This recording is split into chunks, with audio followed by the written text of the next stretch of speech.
Hello friends, फरीथी आज આપણે પાઠ 10 તરુણાવસ્થાની તરફ બરાબર છે ભાગ 2 તરફ જઈએ। ગઈકાલે આપણે કે ભાઈ તરુણાવસ્થા એટલે શું, ત્યારબાદ આપણે એના વિશે જે યૌવનાવસ્થા દરમિયાન છોકરા અને છોકરીઓમાં થતા જે ફેરફાર છે તેના વિશે જોયા। હવે આગળ વધીએ અંતઃસ્ત્રાવી ગ્રંથિ। એ પહેલા આપણે જે શારીરિક ફેરફારો છે એના વિશે ભણ્યા બરાબર છે। હવે એની અંદર પણ તમે જ્યારે તરુણાવસ્થા તરફ એ ઉંમરમાં આવો છો ત્યારે તમારા ચહેરા પર ખીલ થવાની શરૂઆત થાય છે બરાબર છે। તો એની માટે મુખ્ય જવાબદાર ગ્રંથિઓ છે પ્રસ્વેદ ગ્રંથિ અને તેલી ગ્રંથિ। તેલી ગ્રંથિનું બીજું નામ છે સ્નિગ્ધ ગ્રંથિ। હવે પ્રસ્વેદ ગ્રંથિ અને તેલી ગ્રંથિ એ બંને નલિકામય ગ્રંથિઓ છે। તમને પૂછે નલિકામય ગ્રંથિઓના નામ જણાવતા તો ત્રણ છે, પ્રસ્વેદ ગ્રંથિ, તેલી ગ્રંથિ અને બીજી છે લાળ ગ્રંથિ બરાબર છે। પરંતુ તમારા શરીરમાં જે ચિકાસ ઉત્પન્ન કરે છે તેલી ગ્રંથિ છે અને આપણા શરીરમાં પુષ્કળ પ્રમાણમાં પરસેવો ઉત્પન્ન કરે છે તે પ્રસ્વેદ ગ્રંથિ છે, જે ચામડીના ત્વચા સાથે જોડાયેલી હોય છે। બંને ગ્રંથિઓ પ્રસ્વેદ ગ્રંથિ અને તેલી ગ્રંથિ આપણા શરીરમાં તેલી પદાર્થોનું નિયમન કરવાનું કાર્ય કરે છે। પરિણામે ખીલ થવાની જે સંભાવના છે એ આ ગ્રંથિઓના કારણે થઈ શકે છે। તો હવે આપણે એમ પૂછે સવાલ કે નલિકામય ગ્રંથિઓના નામ જણાવો, તો પ્રસ્વેદ ગ્રંથિ, તેલી ગ્રંથિ અને લાળ ગ્રંથિ। હવે એમ પૂછ્યું હોય કે નલિકાવિહીન ગ્રંથિઓના નામ જણાવો, તો ભાઈ નલિકાવિહીન કે જે નલિકાઓ ધરાવતી નથી અને છતાં પણ તેના અંતઃસ્ત્રાવ ઉત્પન્ન કરીને આપણા શરીરની અંદર શું કરે છે, લોહીની અંદર ભેળવે છે તેવી ગ્રંથિઓ એટલે કે અંતઃસ્ત્રાવી ગ્રંથિઓ। અંતઃસ્ત્રાવી ગ્રંથિઓની વાત કરીએ તો તરુણાવસ્થાની અંદર આપણા શરીરમાં જે બદલાવ આવે છે એ બદલાવ આવવા માટે જવાબદાર જે છે રસાયણ એ અંતઃસ્ત્રાવ હોય છે બરાબર છે। એટલે કે અંતઃસ્ત્રાવ એ રાસાયણિક સંદેશાવાહક છે।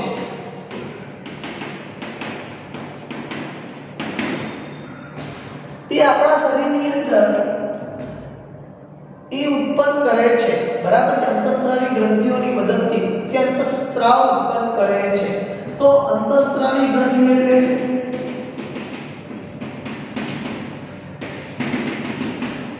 અંતઃસ્ત્રાવ ઉત્પન્ન કરતી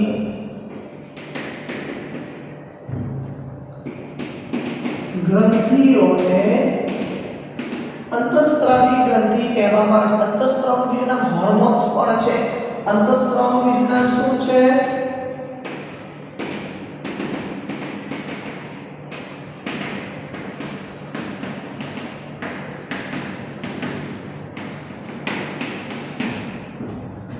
હવે આ અંતઃસ્ત્રાવ છે એ ચોક્કસ સમય એટલે તરુણાવસ્થાના સમયની અંદર ઉત્પન્ન થાય છે બરાબર છે।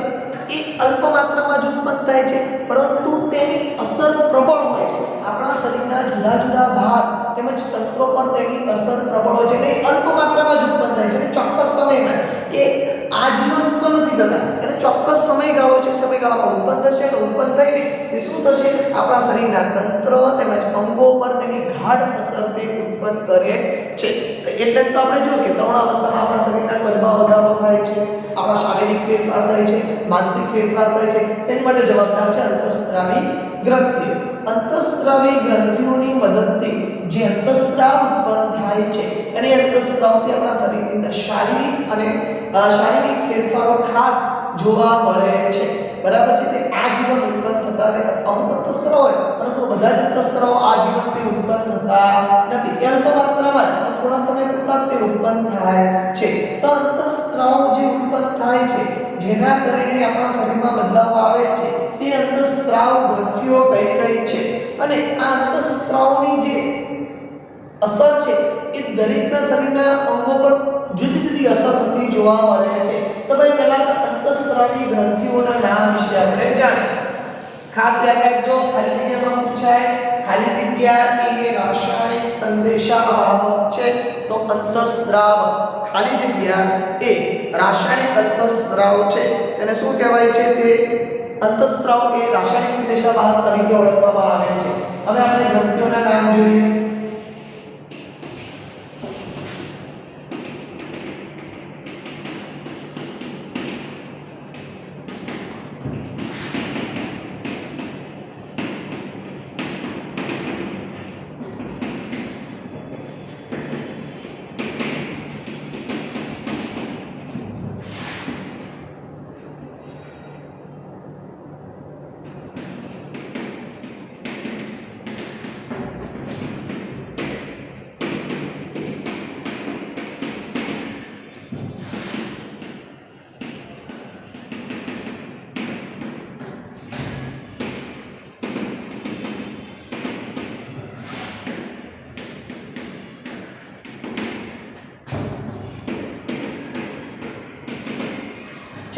કઈ અંતઃસ્ત્રાવી ગ્રંથિઓ છે? તો પિટ્યુટરી ગ્રંથિ, થાઇરોઇડ ગ્રંથિ, સ્વાદુપિંડ ગ્રંથિ, એડ્રિનલ ગ્રંથિ, શુક્રપિંડ અને અંડપિંડ. આજે આપણે આ બધી અંતઃસ્ત્રાવી ગ્રંથિઓ વિશે આપણે માહિતી મેળવવાની છે. આ સિવાય થાઇમસ ગ્રંથિ પણ આવે છે, બરાબર છે, પિટિનિયલ ગ્રંથિ પણ આવે છે, પરંતુ આપણે આ સિલેબસની અંદર આપણે આટલી જ ગ્રંથિઓ વિશે ભણવાનું છે. પિટ્યુટરી ગ્રંથિનું બીજું નામ છે પ્રમુખ ગ્રંથિ, માસ્ટર ગ્રંથિ તેમજ સર્વોપરી ગ્રંથિ. બીજું નામ છે એ આપણે હમણાં ભણતી વખતે આપણે કહેશું. થાઇરોઇડ ગ્રંથિનું બીજું નામ છે કંઠસ્થ ગ્રંથિ. એડ્રિનલનું પૂરું નામ છે અધિવૃત્ત ગ્રંથિ. આ બીજાના નામ છે. ચાલો તો ભાઈ અંતઃસ્રાવી ગ્રંથિઓના નામ જણાવો. અંતઃસ્રાવી ગ્રંથિઓના નામ છે પિટ્યુટરી ગ્રંથિ, થાઇરોઇડ ગ્રંથિ, સ્વાદુપિંડ, એડ્રિનલ, શુક્રપિંડ અને અંડપિંડ. ચાલો હવે આપણે એના વિશે આપણે ક્રમિક સમજૂતી મેળવતા જઈએ. અહીંયા આપણે ચાર્ટ આ ચાર્ટની મદદથી આપણે અહીંયા ગ્રંથિઓ વિશે શીખવાનું છે, બરાબર છે. એમાં પહેલી ગ્રંથિ છે પિટ્યુટરી ગ્રંથિ.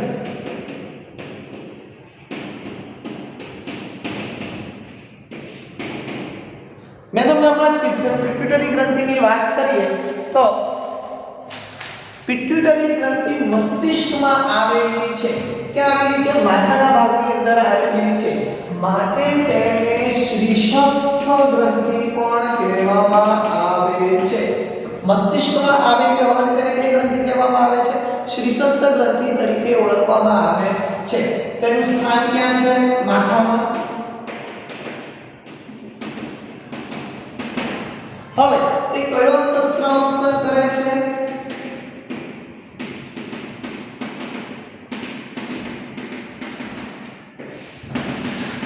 તો પિટ્યુટરીન.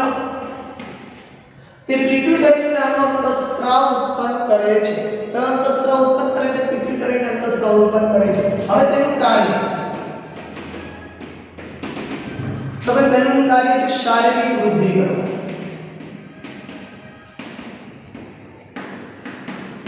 આપણા શરીરની વૃદ્ધિ કરવાનું કાર્ય પિટ્યુટરી ગ્રંથિ કરે છે. ચાલો હવે પેશીઓના વિકાસ પર નિયંત્રણ કરવાનું.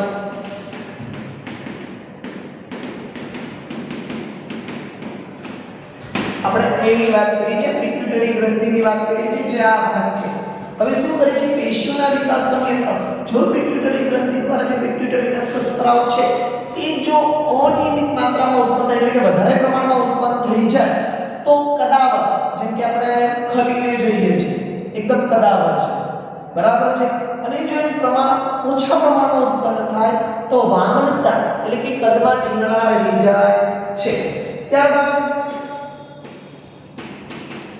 મૂત્રનું નિયંત્રણ કરે. આપણા શરીરની અંદર મૂત્ર વિસર્જન સમયે જે આપણને એલર્ટ કરવાનું કામ છે એ પિટ્યુટરી ગ્રંથિ દ્વારા થાય છે. ચાલો ત્યારબાદ એડ્રિનલ, થાઇરોઇડ તેમજ જનીન ગ્રંથિઓના કાર્ય પર નિયંત્રણ કરે.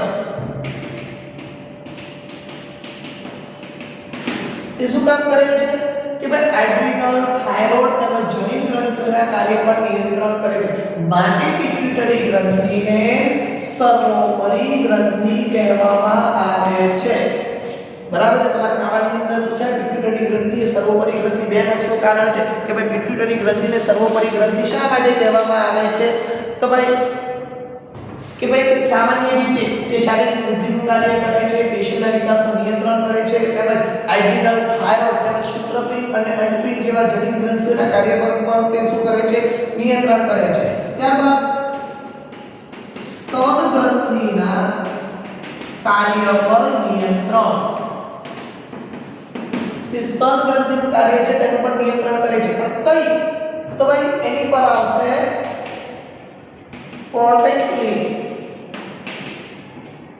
પ્રોટોક્લિન નામનો અંતઃસ્ત્રાવ છે એ શું કરે છે? સ્તન ગ્રંથિના કાર્ય પર નિયંત્રણ કરે છે. અહીંયા લખું તો લખી શકું છું. અને બીજું છે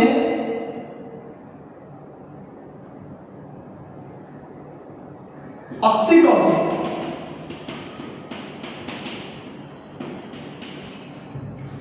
અંતઃસ્ત્રાવ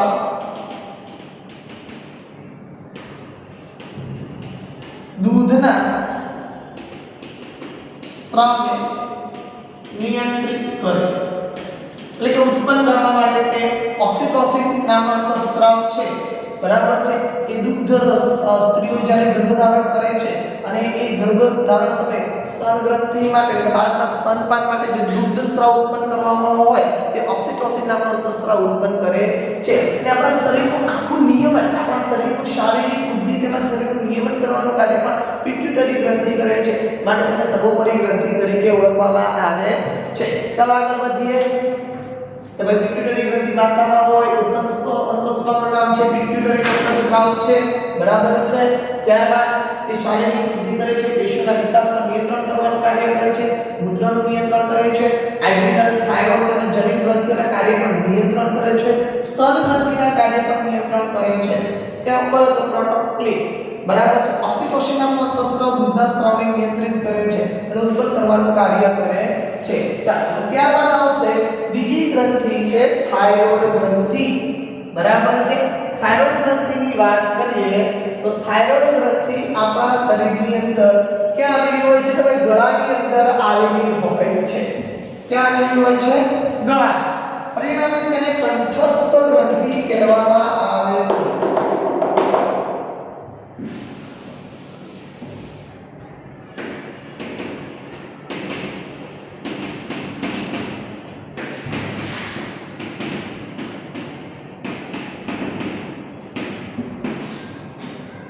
થાઇરોઇડ ગ્રંથિની વાત કરીએ તો સ્થાન ગળામાં.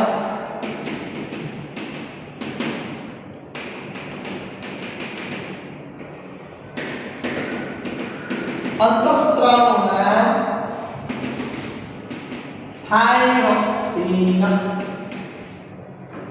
એમાં આયોડિન તત્વ હોય. કયું તત્વ હોય છે? આયોડિન તત્વ.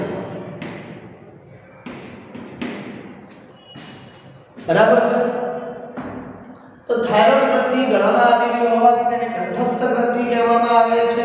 બરાબર છે. એના અંતઃસ્ત્રાવનું નામ છે થાઇરોક્સિન. હવે આપણા શરીરની અંદર જ્યારે થાઇરોક્સિનનું જે અંતઃસ્ત્રાવ પૂરતા પ્રમાણમાં ઉત્પન્ન ન થાય, બરાબર છે, અથવા આયોડિનની ઉણપ હોય તો આપણને ગોઈટર રોગ થવાની સંભાવના છે. કયો રોગ થાય છે? ગોઈટર. અને આપણે ગલગંઠ તરીકે કે ગળાની અંદર ઊંડી ગાંઠ થાય છે અને ગલગંઠ તરીકે ઓળખવામાં આવે છે. મીઠું હંમેશા આયોડિન યુક્ત ખાવું જોઈએ. તો હવે કાર્ય માનસિક વિકાસ કરે છે.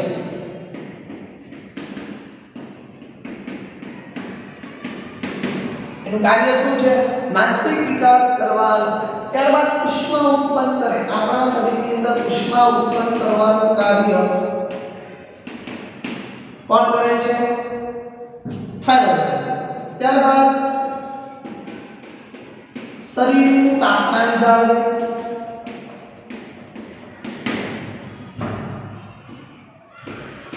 કોષોને ઓક્સિજન ઝડપથી પૂરો પાડે. આપણા શરીરમાં જે ઓક્સિજન છે એને ઝડપથી ઓક્સિજન પૂરો પાડવાનું કાર્ય કોણ કરે છે? આ થાઇરોઇડ એટલે થાઇરોઇડ ગ્રંથિ કાર્ય કરે છે. તે કાર્ય કયું છે? માનસિક વિકાસ કરે છે, ઉષ્મા ઉત્પન્ન કરે છે, શરીરનું તાપમાન જાળવે છે, કોષોને ઓક્સિજન ઝડપથી પૂરો પાડવાનું કાર્ય કરે છે. પરિણામે આપણા શરીરની અંદર એટલે કે ભાઈ તમે મીઠાની એડવર્ટાઇઝ જોતા હશો, એમાં આયોડિન ઓસિપોલ હશે, આયોડિન બરાબર, કે જે માનસિક વિકાસ કરવાનું કાર્ય કરે છે. હવે ખાસ કરીને આપણે વાત કરીએ દેડકાની, કે ભાઈ ડીંભમાંથી પુખ્ત પ્રાણી સ્વરૂપમાં રૂપાંતર થવાની ક્રિયાને કાયાંતરણ કહેવામાં આવે છે. ખાસ મોસ્ટ આઈએમપી 1 માર્ક્સની વ્યાખ્યા છે કે ભાઈ કાયાંતરણ એટલે શું? કે ભાઈ ડીંભમાંથી પુખ્ત શરીરના સ્વરૂપમાં રૂપાંતરણ થવાની ક્રિયાને કાયાંતરણ કહેવામાં આવે છે. કીટકોની અંદર કીટ અંતઃસ્ત્રાવ હોય છે. ખાસ કરીને આપણે દેડકાની વાત કરીએ, ધોરણ 7 ની અંદર તમે રેશમના કીડા વિશે ભણી ગયા છો, કીટકો અને તેના ફૂદા વિશે, એમના કાયાંતરણ વિશે ભણી ગયા છો, દેડકાના કાયાંતરણ વિશે પણ ભણી ગયા છો, બરાબર છે. ટેડપોલમાંથી જ્યારે પુખ્ત દેડકો બનવાની પ્રક્રિયા કે બાહ્ય પ્રજનન પ્રક્રિયા છે, બરાબર છે. ધારો કે દેડકો જે છે એના લાર્વા એ પાણીની અંદર મુક્ત રીતે છૂટા પાડી દે છે. તે પાણીની અંદર પૂરતા પ્રમાણમાં આયોડિન હોવું જોઈએ. કેમ? કારણ કે દેડકાના જે ટેડપોલ છે એની અંદર થાઇરોક્સિન અંતઃસ્ત્રાવ હોય છે, અને થાઇરોક્સિન અંતઃસ્ત્રાવ ક્યારે વૃદ્ધિ પામે? જ્યારે પાણીની અંદર કયું તત્વ હોય છે? આયોડિન તત્વ હોય છે. જ્યારે આયોડિન તત્વ પૂરતા પ્રમાણમાં હશે તે ટેડપોલમાંથી પુખ્ત દેડકાના સ્વરૂપમાં રૂપાંતરણ થઈ શકે. પરંતુ જો પાણીની અંદર આયોડિન તત્વની ઉણપ હશે તો એ ટેડપોલ પુખ્ત દેડકાના સ્વરૂપમાં રૂપાંતરણ પામતો નથી, બરાબર છે. એટલે જ આપણે આયોડિનયુક્ત નમક ખાવું જોઈએ, અને પાણીની અંદર પણ પૂરતા પ્રમાણમાં આયોડિન તત્વો હોવા જરૂરી છે, બરાબર છે. તો અહીંયા આપણે દેડકાના કાયાંતરણમાં, બરાબર છે, કયો અંતઃસ્ત્રાવ જરૂરી છે? તો થાઇરોક્સિન અંતઃસ્ત્રાવ. અને થાઇરોક્સિન અંતઃસ્ત્રાવ, બરાબર છે, જેમાં શું તત્વ છે? આયોડિન તત્વ હોય. તો પાણીની અંદર આયોડિન તત્વ હોય તો જ એ ટેડપોલમાંથી પુખ્ત દેડકાના સ્વરૂપમાં રૂપાંતરણ થઈ શકે છે. ચાલો હવે આગળ વધીએ. ત્રીજી ગ્રંથિ સ્વાદુપિંડ. સ્વાદુપિંડની વાત કરીએ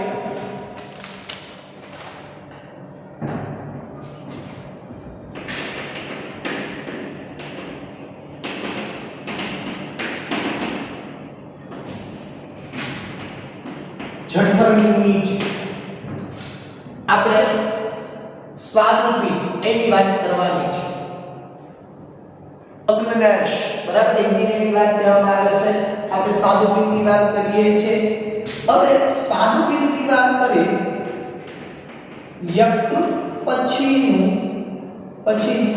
સૌથી મોટી ગ્રંથિ, આપણા શરીરમાં સૌથી મોટી ગ્રંથિ યકૃત છે. એના પછી જો યકૃત પછીની જો સૌથી મોટી ગ્રંથિ આવે તો સ્વાદુપિંડ છે, બરાબર છે. જે પેટના ભાગમાં એટલે કે જઠરના નીચેના ભાગમાં આવ્યો, આ ભાગની અંદર તે આવે છે. તો સ્વાદુપિંડ આવ્યો, સ્વાદુપિંડની વાત કરીએ છીએ. હવે સ્વાદુપિંડ જે છે એનું અંતઃસ્ત્રાવનું નામ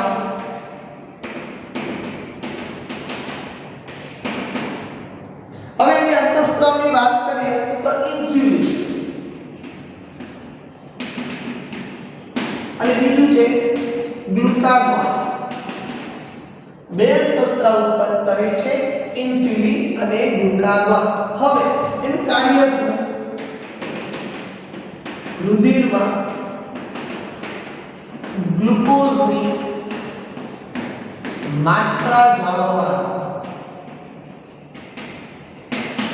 હવે તમને ખબર હોય તો ઇન્સ્યુલિનનું પ્રમાણ અથવા ગ્લુકાગોનનું પ્રમાણ વધુ અથવા ઘટી જાય તો તમને મધુપ્રમેહ એટલે કે ડાયાબિટીસનો રોગ થાય છે કે ભાઈ ગ્લુકોઝ અને ઇન્સ્યુલિન તમને ખબર તો ઘણા લોકો ડાયાબિટીસ વાળા ઇન્સ્યુલિનના ઇન્જેક્શન લે છે શું કામ એમાં ગ્લુકોઝની માત્રા જાળવવાનું કામ કરે છે સ્વાદુપિંડ રસમાં એ દવા અસર કરીને એમાંથી ઇન્સ્યુલિન ઉત્પન્ન કરવાનું કાર્ય કરે છે તો રુધિરમાં ગ્લુકોઝની માત્રા જાળવવાનું કાર્ય કોણ કરે છે સ્વાદુપિંડ ત્યારબાદ યકૃત આંતરડાઓ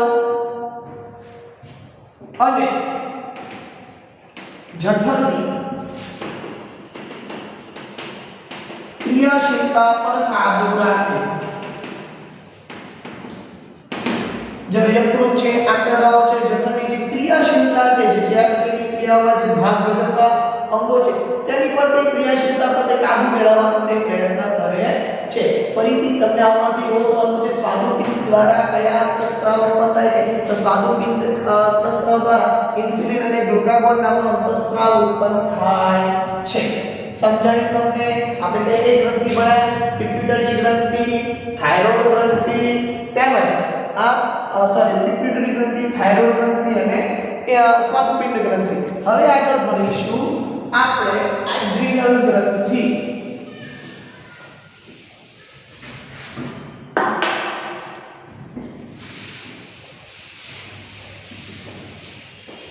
એડ્રિનલ ગ્રંથિની વાત કરીએ તો તેનું ખાસ એનું સ્થાન પૂછાય છે એડ્રિનલ ગ્રંથિનું બીજું નામ શું છે અધિવૃત્ત ગ્રંથિ એડ્રિનલ ગ્રંથિ અહીંયા એડ્રિનલ ગ્રંથિને એની વાત કરવામાં આવે છે એટલે અધિવૃત્ત ગ્રંથિ કહેવામાં આવે છે તેનું સ્થાન મૂત્રપિંડ પર એટલે કે મૂત્રપિંડ એટલે કે આપણે કિડની કહીએ છીએ એ મૂત્રપિંડના ઉપરના ભાગની અંદર આ બંને બાજુ એક મૂત્રપિંડના ઉપરના ભાગની અંદર તે એડ્રિનલ ગ્રંથિ આવેલી હોય છે હવે એના અંતઃસ્ત્રાવનું નામ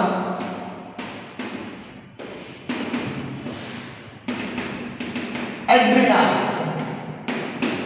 કઈ છે એડ્રિનાલ બીજું એડ્રિનલ ગ્રંથિનું બીજું નામ છે 3F ગ્રંથિ કઈ ગ્રંથિ છે 3F F એટલે ફાઇટ ફ્લાઇટ અને ફ્રાઇટ ખાલી જાણતા બરાબર છે ફાઇટ ફ્લાઇટ અને ફ્રાઇટ તરીકે પણ ઓળખવામાં આવે છે 3F ગ્રંથિનું બીજું નામ જણાવો એડ્રિનલ ગ્રંથિનું બીજું નામ જણાવો અધિવૃત્ત ગ્રંથિ તરીકે પણ ઓળખવામાં આવે છે હવે કારણ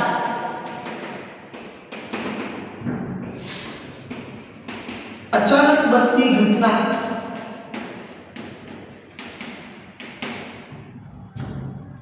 વખતે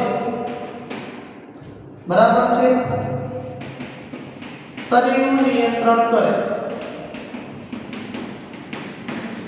હવે કોઈ વ્યક્તિ ગુનેગાર છે તો જો તમને અચાનક પરસેવો વળશે અથવા કોઈ એવા આપણને વાત જાણવા મળે બરાબર છે તો અચાનક બનતી કોઈ ઘટનાઓ છે કે મુશ્કેલીના સમયમાં સામનો કરવા માટેનું કાર્ય કરે અને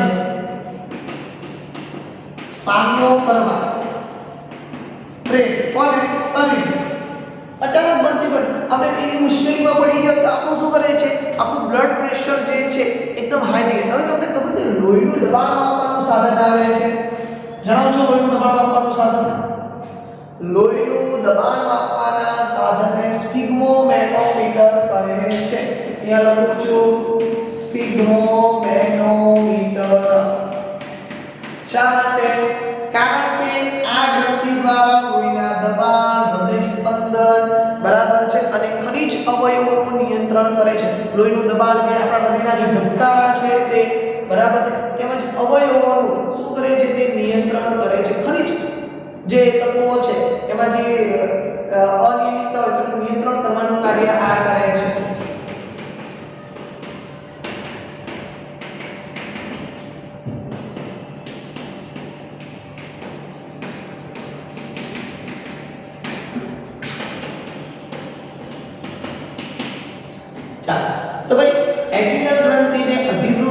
પણ કહેવાય છે અને દ્વિઅર્ધ ગ્રંથિ પણ કહેવામાં આવે છે, જેને ફાઇટ તરીકે ઓળખાય.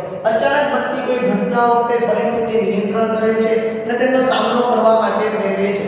લોહીનું દબાણ હૃદયના ધબકારાનું તે શું કરે છે? નિયંત્રણ કરે છે. બરાબર છે. લોહીના ખાલી જાણકારી ખાતર લોહીના દબાણ માપવાના સાધનનું નામ શું છે?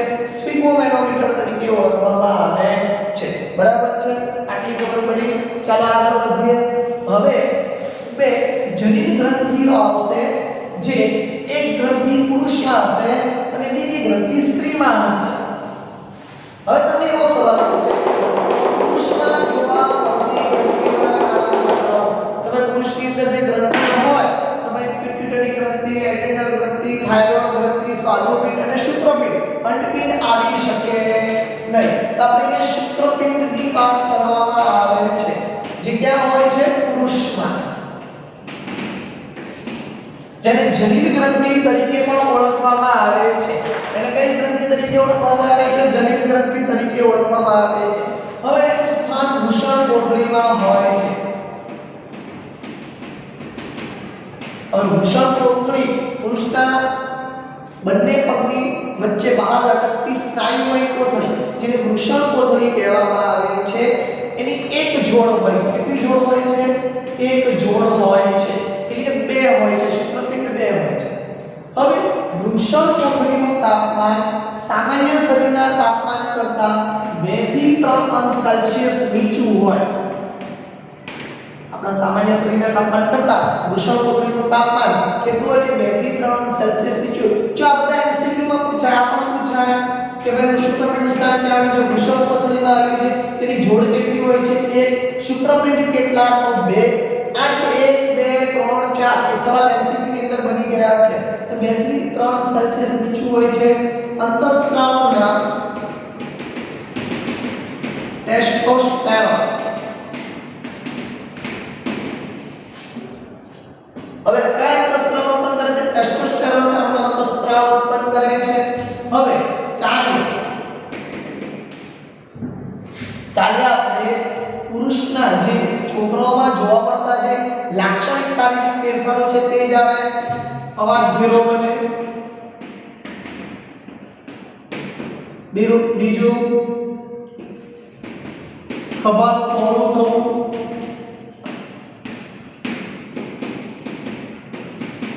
દાઢી મૂછ, તેમજ છાતી અને બગલમાં વાળ ઉભા,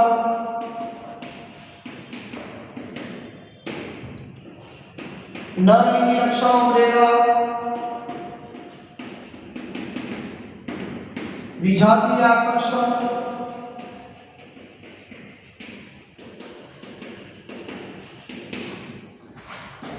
ત્યારબાદ શુક્રપિંડ દ્વારા શુક્રકોષો ઉત્પન્ન થવા. શુક્રકોષો ઉત્પન્ન થાય છે.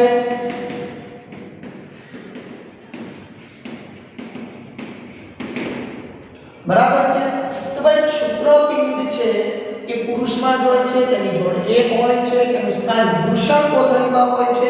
વૃષણ કોથળી પુરુષના બંને પગની વચ્ચે, જંગની વચ્ચે આવેલી લટકતી સ્નાયુમય કોથળી હોય છે. તેમાં વૃષણ કોથળીનું તાપમાન સામાન્ય શરીરના તાપમાન કરતાં 2 થી 3 અંશ સેલ્સિયસ નીચું હોય છે. એના અંતઃસ્ત્રાવનું નામ છે ટેસ્ટોસ્ટેરોન.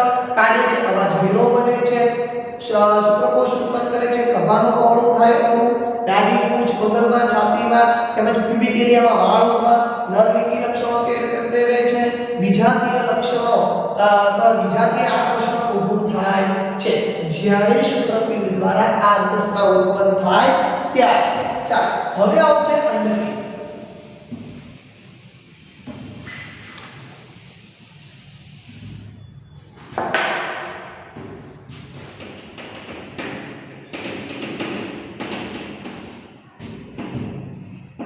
સ્ત્રીમાં જોડ, એની પણ એક જોડ, સ્થાન ઉદરગુહમાં. ઉદરગુહમાં એટલે પેટના ભાગની નીચેના બંને બાજુ એક અંડપિંડ હોય છે. અંતઃસ્ત્રાવ નું નામ ઇસ્ટ્રોજન અને પ્રોજેસ્ટેરોન. ઇસ્ટ્રોજન અને પ્રોજેસ્ટેરોન નામનો અંતઃસ્રાવ ઉત્પન્ન થાય છે. ઇસ્ટ્રોજન અંતઃસ્રાવ છે સ્ત્રીનો અવાજ ધીરો, ત્વચા મુલાયમ, બરાબર છે, અને બીજા બાહ્ય લક્ષણો પ્રેરે છે સ્તનગ્રંથિને, તેને પ્રોજેસ્ટેરોન ગર્ભધારણ કરવા માટે સક્ષમ બનાવે છે. હવે એના કાર્ય સ્ત્રી લક્ષણો પ્રેરે,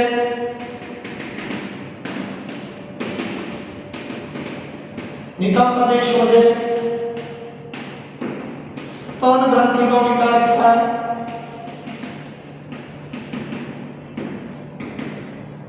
અને મુખ્ય છે ઋતુકાળ ચક્રની શરૂઆત થાય. ત્યારે મેન્સ્ટ્રુઅલ સાયકલ રજોદર્શન તરીકે પણ ઓળખવામાં આવે છે. બરાબર છે. તો ભાઈ અંડપીંડની એક જ જોડ હોય છે, સ્તનોદર ભૂભાજ અંતઃસ્ત્રાવના ઇસ્ટ્રોજન અને પ્રોજેસ્ટેરોન કાર્ય સ્ત્રી લક્ષણો પ્રેરે છે, નિતંબ પ્રદેશ વધે છે, સ્તન ગ્રંથિનો વિકાસ થાય છે, ઋતુકાળ ચક્રની શરૂઆત થાય છે. હવે આપણે આખો એક ટોપિક અને બીજું છે ગર્ભધારણની ક્ષમતા, ગર્ભધારણ કરવાની ક્ષમતા, બરાબર છે, ગર્ભધારણ કરવાની ક્ષમતા કેળવે, એટલે કે ગર્ભધારણ તે કરી શકે છે. સામાન્ય રીતે સ્ત્રી જ્યારે 11 થી 12 વર્ષની ઉંમર થાય ત્યારે જ અંડપિંડ પરિપક્વ બને છે. અને અંડપિંડ પરિપક્વ બને ત્યારે ઇસ્ટ્રોજન અને પ્રોજેસ્ટેરોન અંતઃસ્રાવ ઉત્પન્ન થાય ત્યારે અંડપિંડમાંથી અંડકોષ ઉત્પન્ન થાય છે. શું ઉત્પન્ન થાય છે? અંડકોષ ઉત્પન્ન થાય છે. હવે તમારે સાવચેતીની અંદર ઋતુકાળ ચક્ર વિશે સમજાવો. રજોદર્શન એટલે શું? સામાન્ય રીતે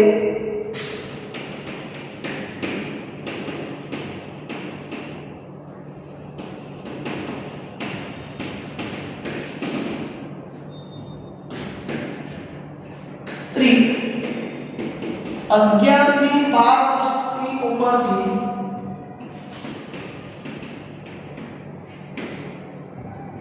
45 થી 50 વર્ષ સુધી ઋતુકાળ ચક્ર પ્રવેશે છે, જેને રજોદર્શન કહેવામાં આવે છે. તેને શું કહેવામાં આવે છે? રજોદર્શન તરીકે ઓળખવામાં આવે છે. હવે આ સમય દરમિયાન સ્ત્રીઓમાં અંડપિંડ પરિપક્વ બને છે અને 28 થી 30 દિવસમાં 28 થી 30 દિવસમાં એક વખત અંડપિંડમાંથી અંડકોષ મુક્ત કરે છે. હવે અંડકોષ ગર્ભધારણ કરવા માટે તૈયારી રાખે છે. તે જ સમયે ગર્ભાશયની દિવાલ ગર્ભધારણ માટે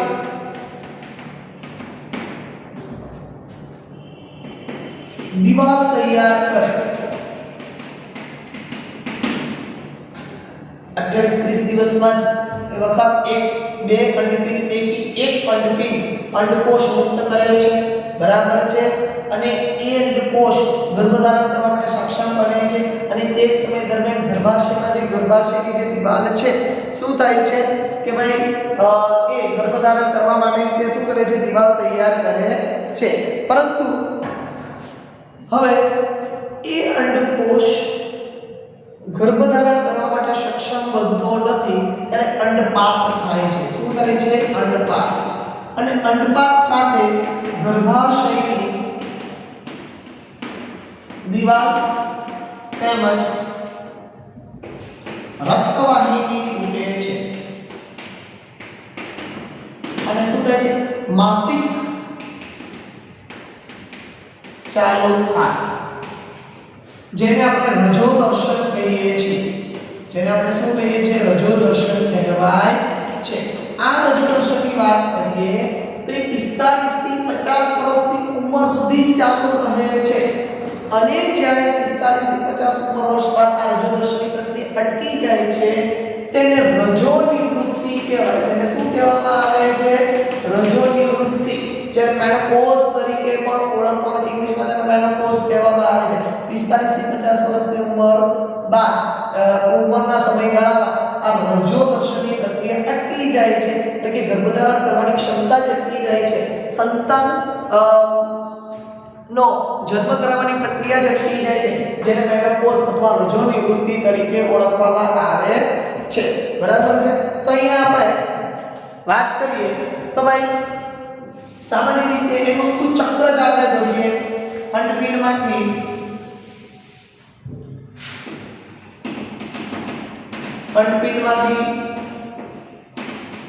અંડકોષ ઉત્પન્ન થાય,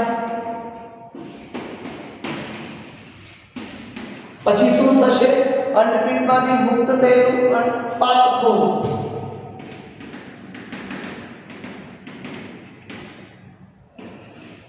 અંડકોષમાંથી મુક્ત અંડપાક થવું.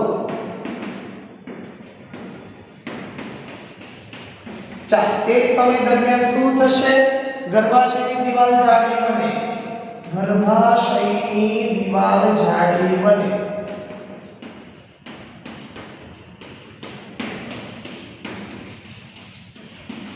અને બીજું કે ભાઈ ફલન ન થતા આ દિવાલ તૂટે.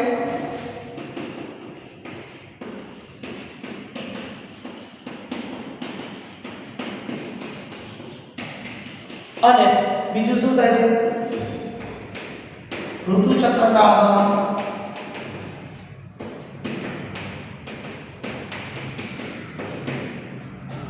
અંડપિંડમાંથી અંડકોષ ઉત્પન્ન થાય છે, અંડકોષમાંથી તે મુક્ત થાય છે, ગર્ભાશયની દિવાલ તે જ સમયે જાડી બને, ફલન ન થતા એ દિવાલ તૂટે અને ઋતુચક્રકાળની અંદર આવે છે. અને ઋતુચક્રકાળ ઋતુકાળ ચક્ર તરીકે પણ ઓળખવામાં આવે છે. બરાબર છે? હવે ઘણા લોકોની માન્યતા છે કે ઋતુચક્રકાળમાં હોય તો કોઈ પણ છોકરી કોઈ અજાણ્યા પુરુષને જો તો ગર્ભવતી થઈ જાય છે.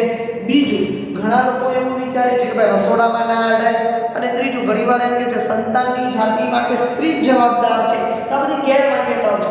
કેરળની અંદર કોઈ પણ બાળકી અથવા છોકરી પ્રથમ વખત જ્યારે ઋતુચક્રકાળની અંદર આવે છે ત્યારે તેની ધામધૂમથી તેની ઉજવણી પણ કરવામાં આવે છે. મધ્યપ્રદેશના પણ કેટલાક વિસ્તારોની અંદર પણ એની ધામધૂમથી ઉજવણી કરવામાં આવે છે. તમે આઈ થિંક પેડમેન પિક્ચર જોયું છે, એની અંદર આ એક ફિલ્માંકન કરવામાં આવેલું છે. બરાબર છે? તો આજે આપણે અહીંયા સુધી જોઈએ કે આપણે ગ્રંથિઓ વિશે જોયું. પિટ્યુટરી ગ્રંથિ, થાઇરોઇડ ગ્રંથિ, સ્વાદુપિંડ ગ્રંથિ, એડ્રિનલ ગ્રંથિ, ત્યારબાદ શુક્રપિંડ અને અંડપિંડ. બરાબર છે? બીજો આવતીકાલે પાઠનો છેલ્લો ભાગ છે કે આપણે આવતીકાલે ચલાવશું. Thank you.